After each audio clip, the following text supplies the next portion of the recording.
और देखिए हिजबुल्लाह ने उत्तरी इजराइल पर हमला किया है। उत्तरी इजराइल पर रॉकेट अटैक हुए हैं, यानी हमलों का सिलसिला तो रुकने का नाम नहीं ले रहा है।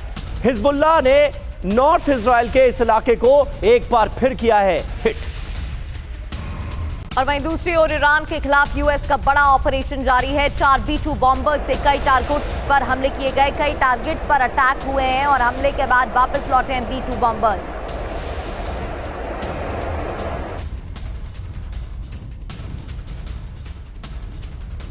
और देखिए इस वक्त एक बड़ी खबर आ रही है, B-2 बॉम्बर का तबरीज ऑपरेशन सफल रहा, कामयाब रहा। अमेरिकी बॉम्बर ने तय लक्ष्य पर हमला किया है। तबरीज के अंडरग्राउंड ठिकाने पर हमले का दावा किया गया है, यानी जो टारगेट था, जो लक्ष्य था, उसे सीधे हिट किया गया है। इस हमले में अमेरिकी सेंट्रल कमांड के अधिकारियों के सूत्रों के हवाले से यह खबर सामने आ रही है।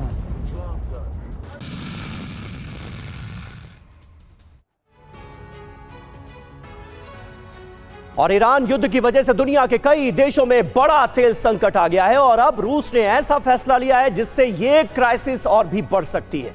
रूस का पेट्रोल पर बैन, क्या होगा इसका ग्लोबल असर? खबर देखिए क्या है। रूस 1 अप्रैल से पेट्रोल के निर्यात पर रोक लगाएगा। 4 महीने तक यानी 31 जुलाई तक पेट्रोल नहीं बेचेगा। रूस हर रोज 1.2 से 1.7 लाख बैरल पेट्रोल एक्सपोर्ट करता है। ये अब नहीं होगा। रूस ने क्या कहा है? ईरान जंग की वजह से ऑयल मार्केट में अस्थिरता देखने को मिल रही है। कीमतें नियंत्रित रखने के लिए ये कदम उठाएंगे।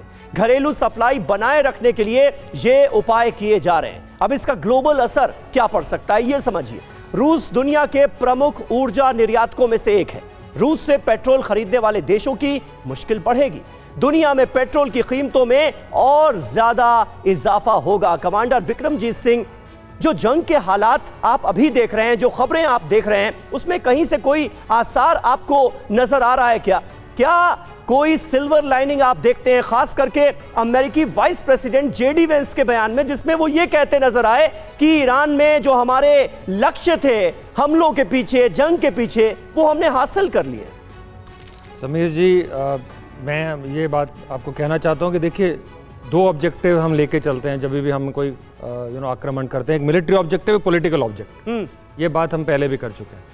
अब मिलिट्री ऑब्जेक्टिव जहां हम देख रहे हैं, हम न्यूज़ सुन रहे हैं, जो विजुअल देख रहे हैं, तो तीनों चीज़ें जो उन्होंने वो चाह रहे थे, आई थिंक वो तो अचीव हो चुकी हैं। उनका रिजीम चेंज, उनका जो न्यूक्लियर इंस्टॉलेशंस का डैमेज, वो तो ईरान को रिस्ट्रेन कर देना अपनी टेरिटरी के अंदर, वो तो हो चुका है। तो फिर ये अभी कैसा ये उनका ऑब्जेक्टिव है, क्या पॉलिटिकल ऑब्जेक्टिव है कि इस वॉर का थमने का नाम ही नहीं ले रही, ना ही वो उसको रोकना चाह रहे हैं। अभी ये फिर से कॉन्फ्लिक्टिंग स्टेटमेंट्स आई हैं कि वो बोल रहे हैं ऑब्जेक्टिव अचीव हो गया है, लेकिन लड़ाई अभी भी लड़ी जा रही है।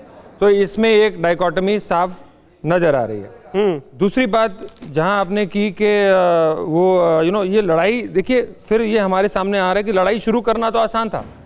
अमेरिका ने लड़ाई शुरू कर दी, इजराइल ने मिलकर लड़ाई शुरू कर दी। अब ख़त्म करने का उनको मुश्किल हो रही है, उनको एग्जिट स्ट्रैटेजी नहीं मिल रही, एग्जिट पाथ नहीं मिल रहा है।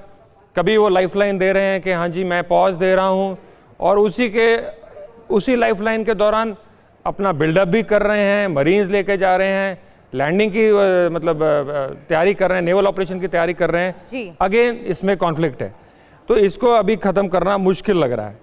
तीसरी बात, उन्होंने दुश्मन की ताकत को ठीक से आंकलन नहीं किया, जो तभी ये जो वॉर वो सोच रहे थे हफ्ते 10 दिन में, आज हम 4थे हफ्ते के बावजूद हम इसको डिस्कस कर रहे हैं। इसका जो इतना सीरियस असर आपने देखा है, शिपिंग में बात हो रही है कि तेल वगैरह की। इसमें एक चीज़ मैं और डाल दूं कि शिपिंग, जो मर्चेंट नेवी थी हमारी, जो कमर्शियल शिपिंग है, वो वर्ल्ड का ऑलमोस्ट 80 to 90% ट्रेड जो है वो सी से होता है, और वो आराम से होता जा रहा था बिना किसी रुकावट के। जी हाँ, रूस और यूक्रेन वॉर की वजह से थोड़ा सा असर पड़ा था, लेकिन और अमेरिकी सैंक्शंस का, अदरवाइज ये चलता जा रहा था। अब देखिए कितना स्पॉटलाइट में आ गया है और मर्चेंट शिपिंग पे इतना स्ट्रेन आ गया है। आप मान के चलिए कि उनके जो रेट्स हैं, फ्रेट चार्जेस हैं, कोई मतलब कल के फ्रेट चार्जेस आज देने को तैयार ही नहीं है। इतना हालत वोलेटाइल हो गई है। ऊपर से इंश्योरेंस जो उनकी होगी वो इतनी हाई हो गई है, क्योंकि नॉर्मल कंडीशन में ये सारे वॉर जोन वगैरह, न्यूक्लियर अटैक्स वगैरह, ये एक्सक्लूजन में आ जाते हैं, ये कवर्ड नहीं होते। यदि आप इसके ऊपर प्रीमियम देते हैं तो आपका पूरा, और फाइनली लोडिंग किसकी होगी समीर जी? सारी लोडिंग जो आके है वो कंज्यूमर पे ही होगी। बिल्कुल। तो उसकी महंगाई तो बढ़नी ही बढ़नी है। और जो अमिताभ जी ने बताया कि देखिए तेल और गैस की चमक अभी भी है और वो ख़त्म नहीं हुई है।